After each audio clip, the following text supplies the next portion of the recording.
Bienvenidos amigos, este es el programa Oralidad en los Procesos Civiles. Está a cargo de la Comisión Nacional y el equipo técnico de implementación de la oralidad en los procesos civiles en el Poder Judicial.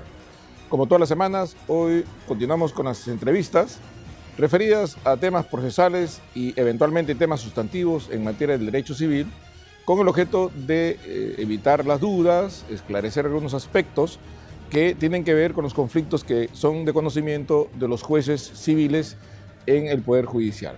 Bueno, hoy día tenemos la entrevista al abogado de conocida y amplia trayectoria, el doctor Nelson Ramírez Jiménez, docente universitario y, por supuesto, impulsor en sus momentos iniciales del Código Procesal Civil allá por el año 1993.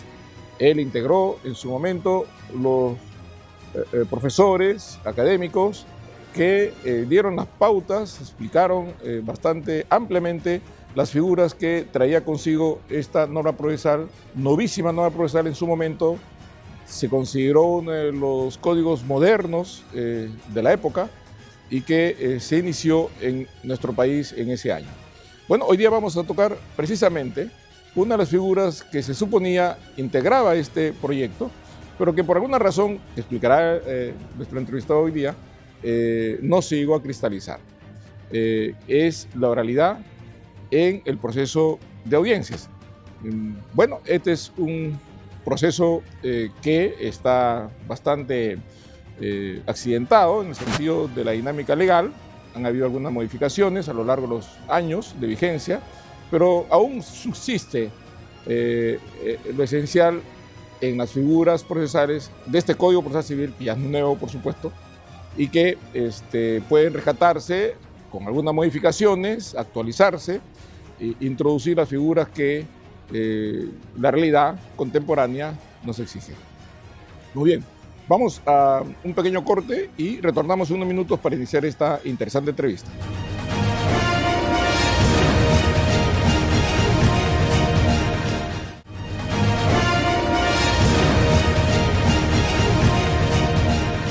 Doctor Nelson, gracias por acompañarnos y aceptar esta entrevista. Le estamos quitando un breve tiempo a su labor diaria y lo hemos convocado para que nos ilustre a nosotros, al público televidente, en relación al Código Procesal Civil del año 93 y cómo es que en ese momento esta norma fue una norma moderna, muy novedosa, pero que no llegó a cristalizar las figuras que inicialmente se propuso y que ahora se está tratando de retomar. ¿Qué nos tiene que decir sobre esto? Bueno, ante todo, muchas gracias por la invitación. El tema de suyo es muy convocante. Efectivamente, la oralidad fue una de las aspiraciones del Código 93. Se trabajó mucho en esa línea de pensamiento en estrategia procesal. Además, no era novedoso, no es invento peruano, se recogía experiencias ajenas, especialmente del Proyecto General para Iberoamérica del Instituto Iberoamericano de Derecho Procesal.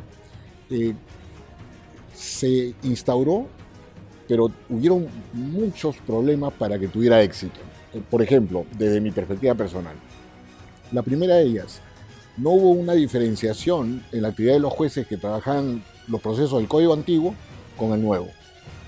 No se logró hacer una capacitación específica para trabajar con el nuevo código. En segundo lugar, no se acomodó la infraestructura. No es lo mismo trabajar en un despacho de proceso escrito que en un despacho de audiencias.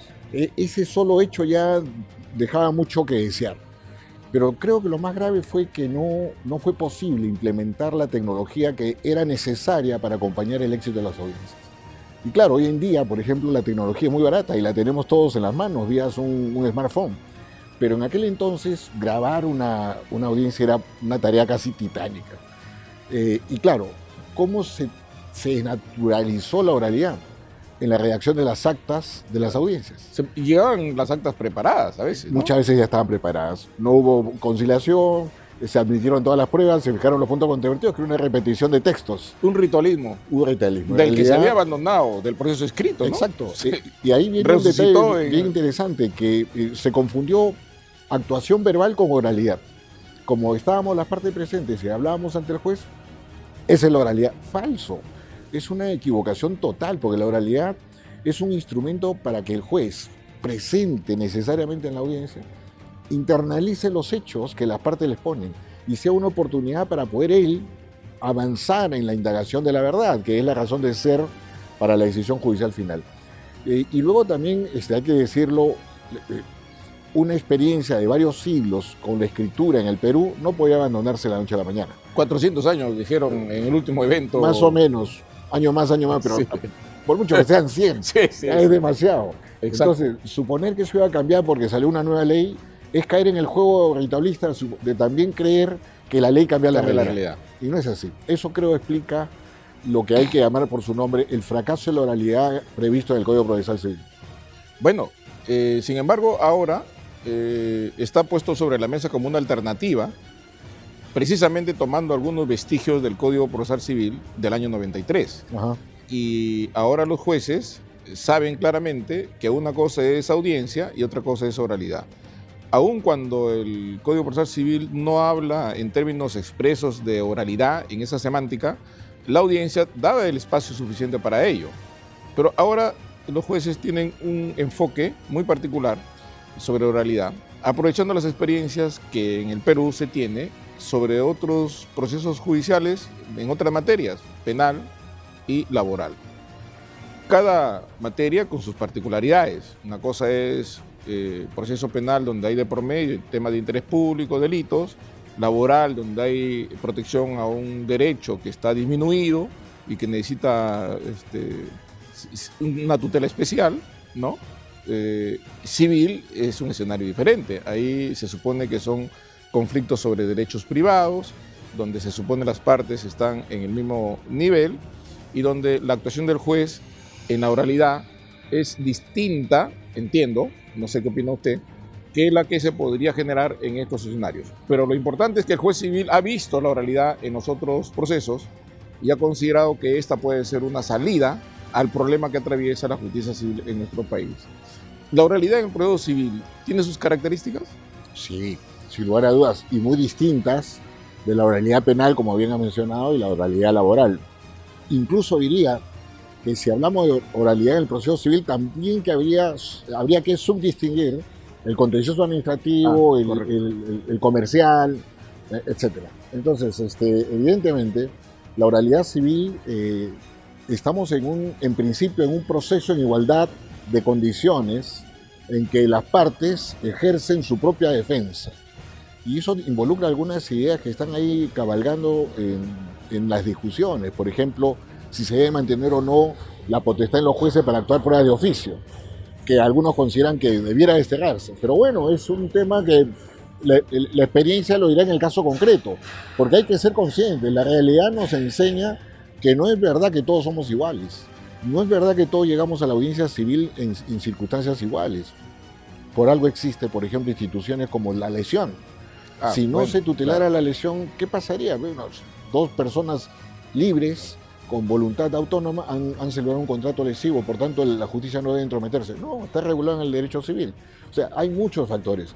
Lo que sí hay que tener cuidado es, creo yo, lo más importante, y esto lo digo a partir de experiencias que he vivido en países que he invitado para ver estos temas de la problemática del proceso, la actitud del juez en la audiencia civil es vital. Así como en el proceso penal el juez más bien debiera tener una actitud casi pasiva, en la audiencia civil la oralidad le impone al juez dirigir la audiencia. Gestión del caso. Gestión del caso. Tiene que dirigir la audiencia y para dirigir la audiencia tiene que haber estudiado el caso. Correcto. Antes de sentarse frente a las partes, porque si no es un convidado de piedra. No salimos de la mecánica, de la lógica del proceso escrito. Tiene que haber una actitud del juez proactiva que además va a permitir que cercene la mala práctica, que corte el abuso en la alegación, que corte el abuso en la impugnación, que corte el abuso en las nulidades, porque él está dirigiendo la audiencia. Y eso es muy importante que se distinga para no confundir actividad puramente verbalizada con oralidad en una audiencia. Esto exige una preparación a los abogados también. Sin duda, sin duda. No solamente el juez, que de por sí ya tiene que ir a la audiencia. Todos los agentes, incluso los secretarios judiciales, todos deben estar imbuidos de esa lógica de la oralidad. No pueden sentarse a manejar un proceso oral quienes el día previo han estado viendo un proceso escrito. Es lo mismo pues de un juez que que entra de vocal supremo en casación y antes estuvo viendo hechos. Tiene que saber exactamente, tiene que hacer un punto de quiebre para poder ubicarse en su nuevo papel. Este movimiento, vamos a decirlo así, de los jueces, canalizado orgánicamente por el Consejo Ejecutivo para llevar los procesos civiles a la oralidad, dan un escenario, me parece, distinto al que se produjo en el 93. Sí. Que, como decía usted hace un momento, vino la norma, se aprobó, se impuso y le dijeron, hagan, ¿no? Ahora los jueces dicen, dennos la norma, pero aun cuando no me la des, aprovecho de lo que hay y hago el cambio. ¿Esto asegura el éxito? ¿O podríamos decir que si no lo desarrollamos, lo impulsamos, podría también terminar en inanición, digamos, ¿no? Sí, bueno, ante todo valga la pregunta para felicitar al Consejo Ejecutivo. Yo leí la resolución administrativa que generó esta estructura de oralidad y debo decir públicamente que me sorprendió muy gratamente, porque a través de los recovecos y las filigranas del código han estructurado un proceso oral que creo que debe llegar a buen puerto. Entre otras cosas porque hay voluntad que viene de abajo hacia arriba, o sea, es inductiva y no deductiva. No es que se impone de arriba hacia abajo, sino que son los propios magistrados quienes piden, porque se sienten desesperados, todos nos sentimos desesperados. Si las partes nos sentimos desesperados por la inercia, la demora, no puede ser que un proceso esté durando pues 10 años. Ah, correcto. Entonces, todos nos sentimos agobiados y si un juez tiene muy clara su vocación y su deseo de servir a la comunidad, evidentemente cuando pide para él facultades de oralidad y dirección, caray, aplausos. Y en todo caso, lo ideal será que se produzca la reforma ya oficial del código para tener lineamientos más amplios, más concretos y que nadie esté pues suponiendo que aquí hay recovecos que pueden generar una inestabilidad del sistema. Correcto. Claro, hay un proyecto de reforma de hace algunos años que propone modificar cerca de 300 artículos del Código Procesal Civil. Uno de ellos es precisamente la fijación de la audiencia preliminar. Sí.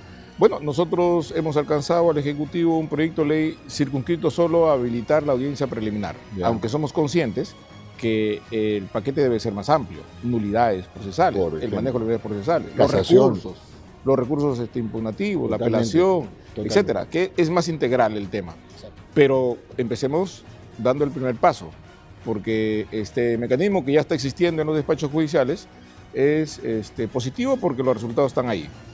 Ahora, obviamente que hay ventajas y desventajas. Las ventajas es que el juez hace su papel de juez, dirige el proceso. No la dirigen los abogados o los secretarios, sino el juez. Pero el requerimiento de órganos jurisdiccionales es mayor cuando hay oralidad que cuando es un proceso escrito. Sin duda. Yo recuerdo que en el juzgado civil que estuve en el año 94, entré a un juzgado donde había código de procedimientos civiles y tenía cerca de 4.000 expedientes. Y probablemente por la redistribución que se produjo, iba a tener 5.000. Y entonces el presidente de Corte dijo, bueno, si tienes 5.000 te doy más secretarios. Y si tienes 6.000, más secretarios. Y entonces el problema en el proceso escrito es que se resuelve con más secretarios. Pero en el proceso oral no puedes tener más expedientes con más secretarios. Lo que requieres es más jueces. Claro, porque no sería la negación de la esencia. Correcto. Totalmente. Entonces, hay una tarea también titánica por parte del Poder Judicial, ya como institución, para fines del presupuesto, ¿no? Entonces, ¿qué recomendaría en este caso? Porque si bien ahora el escenario es favorable, porque están dando los primeros pasos, podría ser que aquí a un par de años, cuando todo se generalice, tengamos algunas dificultades en relación al número de jueces. ¿Qué reflexión le merece eso? Totalmente de acuerdo. Y sí, es una preocupación, porque definitivamente también la justicia oralizada podría fracasar por colapso, porque va a haber un momento en que ya no puedan señalar audiencias, sino hasta después de varios meses. Con lo cual, pero aún así... Sigue siendo más rápido que antes. Sigue siendo más rápido que antes y más confiable.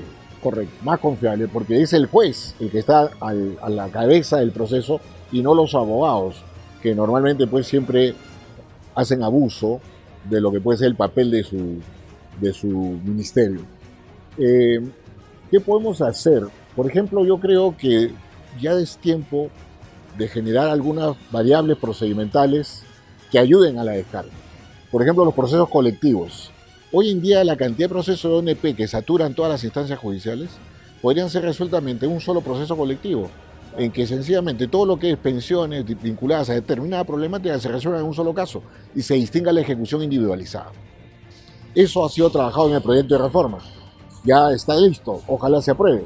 Eso ayudaría a descargar. En segundo lugar, creo que hay que activar y potenciar la justicia de paz letrada, porque hay casos que no es solo el tema de la cuantía, sino la vía procedimental. Un ejecutivo puede tener millones en ejecución o miles o cientos, pero es lo mismo, es una letra de cambio, es un pagaré. Ejecución de garantías reales. Exacto. Discusiones bizantinas. Por la cuantía podría ir al juez de paz letrado, pero que está... Y ahí creo que en la justicia de paz letrado hay que hacer un trabajo también adicional. Bueno, la justicia de paz letrada en el Poder Judicial no es como una pirámide, sino un rombo. Exacto. Es decir, abajo un poco y más especializados. Sí. O sea, pero además, al revés. Además, doctor Lama, en el tema de la justicia de paz, yo creo que ha llegado la hora de también hacer una justicia de paz especializada. No puede ser un cajón desastre que vea infracciones penales, temas laborales, temas civiles, de todo tipo. Se empezó con laboral. Ya hay justicia de paz letrada laboral. Exacto. Y ya se está, en algunas cortes están haciendo jueces civiles para la oralidad. Es decir, que el proyecto no nace en el juez civil, sino en el paz letrado civil. Sí. Y llega al especializado en un proceso, y si empieza en el especializado, termina en la sala superior civil. Eso creo que es un mecanismo. Es una salida, importante, ¿no? Claro, pero además hay otras. Por ejemplo, hay casos que se judicializan innecesariamente. Ejemplos al momento. El desalojo por vencimiento de contrato. ¿Qué tema hay por discutir ahí?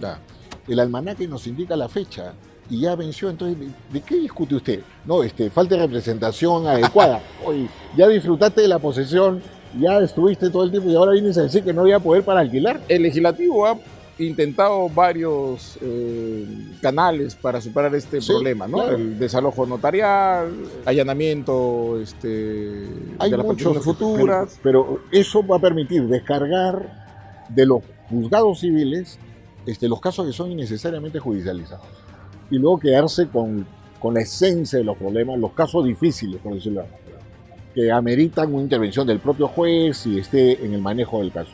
Yo creo que si hay un trabajo no solo centralizado en la oralidad, sino con ramificaciones que ayuden a una oralidad mucho más mejor ejercida, más descargada, que no comience a señalar audiencias para dentro de 3 años, me parecería que estamos en la línea correcta.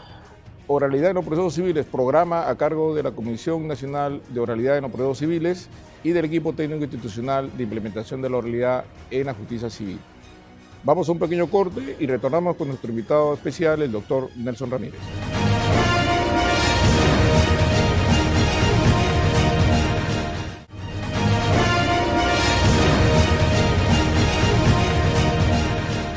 Estuve por razones de función a cargo del equipo técnico institucional en materia laboral, donde hay oralidad. Estuve 2 años ahí. Y efectivamente, en algunas cortes, no en todas, las programaciones de audiencias se dispararon a 1 año, año y medio. Pero llegamos a la conclusión que aún así, ese escenario de distancia, que era preocupante, dígase de paso, era un escenario mucho mejor que por eso lo era el escrito anterior. Sí. Que se demoraba 4 o 5 años. Por lo menos ahí el litigante sabe que llegado a la audiencia va a tener su sentencia. Y no que le pide la sentencia al juez y le dice, véngase mañana, véngase pasado, véngase la otra semana. Totalmente y lo de acuerdo. tiene a lo indefinido. Sí, ¿cierto? Es evidente que los resultados son, aún en ese escenario, mucho más alentadores que lo que tenemos al día de hoy.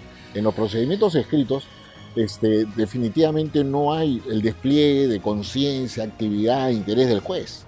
Está postergado, intermediado por los secretarios. Entonces, eso debe terminar. Pero además, doctor Lama, hay un tema que me parece que es importante. Yo creo que en el proceso oral se va a saber quién es un auténtico juez en el mejor sentido de la palabra. Correcto. Porque va a demostrar vocación, interés, estudio, entrega, dirección, personalidad. Un juez que es incapaz de poner orden en una sala de audiencia no merece estar ahí. No merece estar ahí. Y también a los abogados. Pero por supuesto, no puede volverse a presentar esa situación que se repite ahora de manera desvergonzada. Un abogado que le preguntan algo y dice, me acabo de hacer cargo del caso y la verdad que no he estudiado totalmente el tema. No, ¿Qué hace ahí?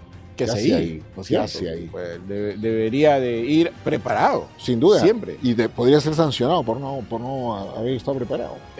El proceso de desalojo se tramita en la vía sumarísima. es la audiencia única que no ha sido tocada, Ajá. que está vigente del año 93, Sí. ¿no es cierto?